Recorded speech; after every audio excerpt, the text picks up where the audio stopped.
Thank you, friends, for joining me today. This is Comrade Steve.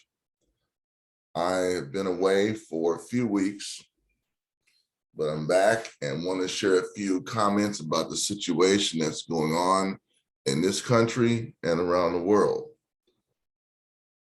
As far as the world goes, I continue to encourage my allies and friends to add a geopolitical analysis to your class struggle analysis. I am doing this as well. I'm not just urging you to do something I don't do. As you know, I have always upheld the Donetsk and Lugansk people's right to self-determination from the fascist and racist regime in Kiev, Ukraine. I will continue to do that. In terms of the Russian special military operation, I endorse the operation. I oppose any arms for Ukraine. I will not fly the Ukrainian flag. We'll always fly the hammer and sickle. That is our flag. As far as Ukrainians being noble people and all this, well, there were noble white Southerners during the Civil War. There were noble German citizens who supported the Nazis.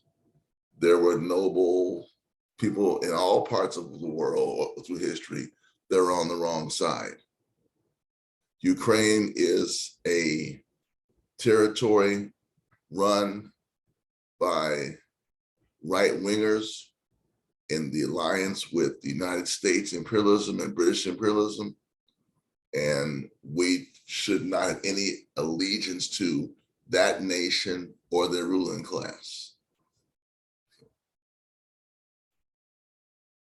Regarding the mass murder in Buffalo about 3 weeks or a month ago, here we have an 18-year-old white terrorist fascist planning a mass murder of Black people, armed to the teeth, pulls off an attack, and he lives. He's still in jail now, being fed by the state, protected by the state for his crimes he committed against Black people in Buffalo. This happens all the time, it seems like, when white racist terrorists attack a Black citizen, attack Black children, bomb Black churches, etc. Even if they're caught, they live somewhat comfortably in jail, 3 square meals a day. Their court outcome usually is not, they usually are not acquitted if they're the police, if they're the armed forces. And remember, these racist, fascist terrorists pull off the same nonsense across the world if they're a US mercenary, if they're a member of the US Armed Forces. And don't say the US Armed Forces and mercenaries don't carry out terror against the Black masses internationally. When they get shot down in Somalia or other parts of the world and get sent back in some body bags, I don't like that. I don't think that's how I want everybody to be sent back, but sometimes it's going to happen if you're in the third world imposing the will of imperialism or trying to impose the will of imperialism on the oppressed peoples. So people ask, what should be done in light of Buffalo? Well, let's get real about it. You live in a culture now in the United States where mass murder is as common as brushing your teeth. And mass murder against Black people has been carried out by racist whites since we've been here, since they invaded the land and committed genocide against the Native people. It's been going on for a long time. It's now not even a news story. So internationalist revolutionaries have a responsibility to advocate that that history be not only understood, but used as a guide for action. A lot of people have been talking about armed self-defense.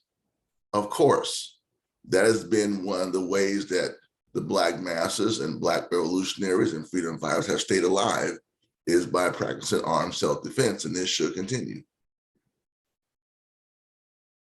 Organizations, clubs, at the family level, we need to know who in a family, who in a community is ready for this training, and they should participate in that training. Regarding the white racist terrorist organizations, the internet is where they hang out, be them Atomwaffen, Stormfront, Proud Boys, 3%ers, whoever they are. They use the internet as a way of communicating, and that needs to stop. But it's more than them. This is where we have to be very clear. It's more than just the organizations, it's the society itself, the government, the ruling class, the military structure, the schools. They're all hotbeds of white racist terrorism. Meaning these 18-year-olds that we see coming out of high school, they're coming out of a high school, they're not even college graduates, and they carry out mass murder. The young man that carried out mass murder 2 weeks ago in Uvalde, Texas, out of high school. So if you think things are going well, remember that your high school students are the ones committing mass murder. In general, they're not too old. Some are older. Some of the racist terrorists, like the one who went to the synagogue a few years ago and wiped out some people, he was an older racist terrorist, but many are young. So we have a problem on our hands that we have a culture that advocates mass murder, that carries out mass murder internationally and in its own borders. And it's considered, oh, well, that's the way it is, you know? Well, that's not the way it needs to be. If we are to liberate ourselves, that will have to change. And we'll have to make decisions on what we are to do collectively to resist and to prevent and to move forward in the wake of such tragedies. On the international front, just want to remind everyone that never ally with US imperialism, never ally with the Western imperialist forces, and combine your Marxist internationalist revolutionary theory with a geopolitical analysis, with history. You must combine Marxist internationalist theory with history. If not, you'll have the best political line in the world, and it will be worth nothing because the world you're analyzing isn't the world that exists. We'll talk more about this in subsequent conversations. Thank you for listening. Red salute.